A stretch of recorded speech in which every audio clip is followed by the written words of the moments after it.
Hello everyone, welcome back to the KD classes. Now, today we will study about a very important long answer type question, that is capacitance of a parallel plate capacitor when a conducting slab placed between plate. तो देखिए किस तरीके से हम इसको derive करेंगे आज। बहुत ही इंटरेस्टिंग और बहुत ही सिंपल ये आज का डेरिवेशन। तो देखिए हमने क्या किया कि एक पैरेलल प्लेट कैपेसिटर यहाँ पे लिया है।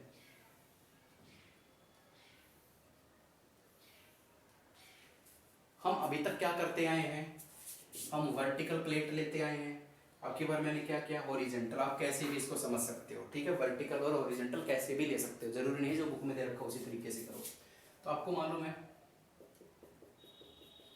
पॉजिटिव प्लेट और नेगेटिव प्लेट, इन दोनों प्लेट्स के बीच का जो डिस्टेंस है ना बच्चों, दैट इज डी। तो यहाँ पे साफ तौर पे नजर आ रहा है। मैं यहाँ पे दो केस लूंगा। एक केस में लूंगा कि जब कंडक्टिंग स्लैब हमने नहीं रखी हुई है, यानी before inserting the conducting slab. Conducting slab का मतलब होता है कंडक्टर, ठीक है। तो अभी मैं वो केस ले रहा हूं जब मैंने कोई भी कंडक्टिंग स्लैब इसके बीच में नहीं डाली है। तो आपको मालूम है इस पर मैंने चार्ज दिया है प्लस क्यू, और इस पे चार्ज कितना दिया है माइनस क्यू चार्ज डेंसिटी यहाँ पे, और प्लस क्यू चार्ज डेंसिटी यहाँ पे मैंने दी है। तो आपको भली भांति याद है कि जब एक पॉजिटिव और एक नेगेटिव प्लेट होती है, डी डिस्टेंस पे होती है, तो इलेक्ट्रिक फील्ड लाइंस की डायरेक्शन क्या होती है बच्चों, पॉजिटिव से नेगेटिव। और इस इलेक्ट्रिक फील्ड को मैं क्या नाम देता हूं, ओरिजिनल इलेक्ट्रिक फील्ड या एक्सटर्नल इलेक्ट्रिक फील्ड कह सकते हो आप। क्लियर है। तो यहां से हम पीछे के लेक्चर्स को थोड़ा सा रिकॉल करते हैं। पैरेलल प्लेट कैपेसिटर का कैपेसिटेंस मैं निकलवा चुका हूं आपको। पैरेलल प्लेट कैपेसिटर के बीच में इलेक्ट्रिक फील्ड कितनी होती है वो भी मैं आपको बता चुका हूं। तो पीछे के रिजल्ट्स यहाँ पे साफ तौर पे यूज होंगे। तो पहला रिजल्ट क्या है कि आप मुझे बताओ कि capacitance of a parallel plate capacitor कितना होता है। पढ़ा होगा आपने, C is equal to epsilon not A upon D, ठीक है। तो हालांकि मैं पहले की कंडीशन से मान रहा हूं, यहाँ पे कंडक्टिंग स्लैब अभी रखी नहीं है मैंने, तो इसको मैं CO भी मान सकता हूं, ओरिजिनल कैपेसिटेंस पहले का, ठीक है। ये हमारी होगी फर्स्ट इक्वेशन। अब इलेक्ट्रिक फील्ड को भी मैं E नोट से रिप्रेजेंट कर देता हूं, ओरिजिनल इलेक्ट्रिक। अब मुझे बताइए कि दो प्लेट के बीच में कितनी इलेक्ट्रिक फील्ड हमने निकाली थी, सिग्मा अपॉन एप्सिलॉन नॉट, ठीक है। और सिग्मा क्या होता है, सिग्मा होता है surface charge density. And what is the value of surface charge density, charge upon area.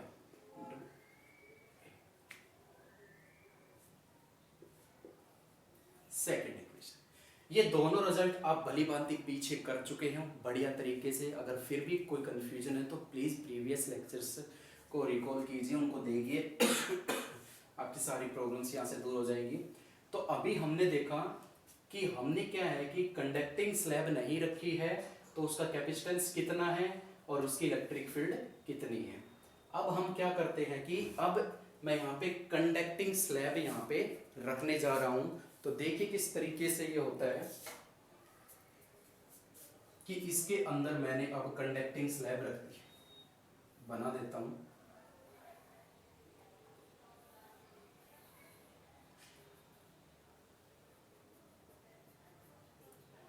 यहां मैंने एक ये कंडक्टिंग स्लैब रख दी। इसको ध्यान से समझिए, क्योंकि डायग्राम अगर समझ में आ गया तो डेरिवेशन कुछ भी नहीं है इसका। आपको मालूम है कि दोनों प्लेट के बीच का डिस्टेंस कितना था, D। और ये जो स्लैब मैंने रखी है ना कंडक्टिंग स्लैब, इसकी चौड़ाई कितनी है, इसकी विड्थ कितनी है, दैट इज स्मॉल t, जो कि बुक में ले रखी है। उसी हिसाब से मैं करवा रहा हूं ताकि आपको कंफ्यूजन ना हो। तो आपको मालूम है, ये हम पढ़ भी चुके हैं कि due to induction method, due to polarization, a opposite charge is appear on the near point. Positive है तो यहाँ पे कैसा चार्ज आ जाएगा, नेगेटिव, और नेगेटिव की जगह पॉजिटिव चार्ज अपीयर हो जाएगा due to induction method without touching, ठीक है। अब जरा देखिए कि पॉजिटिव चार्ज आ गया, नेगेटिव चार्ज आ गया, सिर्फ आप कंडक्टिंग स्लैब को देखिए बच्चों, एक पॉजिटिव चार्ज आ गया, नेगेटिव चार्ज आ गया, तो आप कहोगे कि इलेक्ट्रिक फील्ड बन गई इसके अंदर। बट ये आपको पता है, पहले ही बताया जा चुका है कि इसके अंदर इलेक्ट्रिक फील्ड कितनी होती है, 0। Inside the conductor electric field is 0, क्योंकि इनसाइड द कंडक्टर चार्ज नहीं होते। चार्ज कहाँ पे होते हैं, ऑन द सरफेस। ये प्रॉपर्टीज होती हैं कंडक्टर की, आप जाके देख सकते हो पीछे के वीडियोस में। तो देखिए जरा, ये हमें मालूम है कि inside the conductor electric field is 0।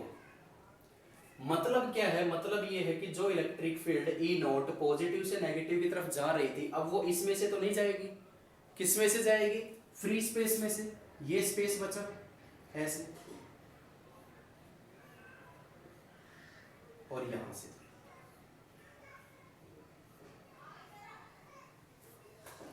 बीच वाले हिस्से में से कोई इलेक्ट्रिक फील्ड पास आउट नहीं करेगी, इस फ्री स्पेस में से जाएगी और इस फ्री एयर वाले स्पेस में से जाएगी। तो अब जो मैंने ये कंडीशन लगाई थी, वो अब देखते हैं किस तरीके से हम क्या निकालने वाले हैं, दैट इज कैपेसिटेंस। और कैपेसिटेंस निकालने के लिए हमें पोटेंशियल की जरूरत पड़ती है, ये मैं स्टार्टिंग में बता चुका हूं, क्योंकि कैपेसिटेंस का फॉर्मूला क्या होता है, Q अपॉन V। C के लिए V चाहिए हमें, और V कैसे निकालते हैं, सोचिए जरा। नाउ पोटेंशियल डिफरेंस कितना आएगा, सोचो जरा। पोटेंशियल डिफरेंस का फॉर्मूला क्या होता है, इलेक्ट्रिक फील्ड इनटू डिस्टेंस।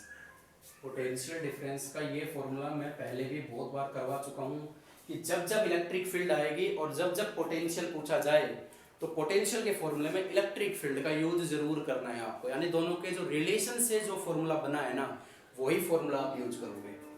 तो पोटेंशियल का फॉर्मूला क्या बनेगा कि कितने डिस्टेंस में से इलेक्ट्रिक फील्ड पास आउट कर रही है। चलिए मुझे बताओ, इलेक्ट्रिक फील्ड जो यहां से पास आउट कर रही है ई नॉट, वो कितने डिस्टेंस में से पास आउट कर रही है, टोटल डिस्टेंस कितना था d, लेकिन t में से तो वो पास आउट कर ही नहीं रही, पास आउट तो वो इतने और इतने में से कर रही है, तो कितना डिस्टेंस हुआ, d माइनस t। यानी ये इलेक्ट्रिक फील्ड अब इस डिस्टेंस में से पास आउट कर रही है, तो वो उसकी पोटेंशियल बन गई। अब कुछ भी नहीं करना, वैल्यूज पुट करते जाओ, v is equal to E not, E not की ये वैल्यू उठा के यहाँ पे आपको पुट करनी है, तो क्या आ जाएगा, q upon a epsilon not d minus t। ठीक है।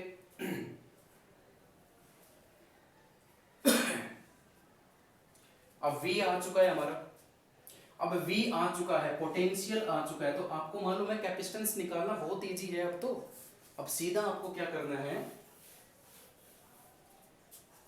कि भैया कैपेसिटेंस निकालना है, तो C का फॉर्मूला क्या होता है, Q upon V, and put the value of V in the above equation, so we get Q as it is upon V की वैल्यू रखिए जरा, Q d minus T upon a epsilon not ऊपर चला जाएगा, Q से Q cancel, क्या बचेगा, a epsilon not upon d minus T. ये देखिए आप। अब इस फॉर्मूले को मैं एक और तरीके से मॉडिफाई कर सकता हूं,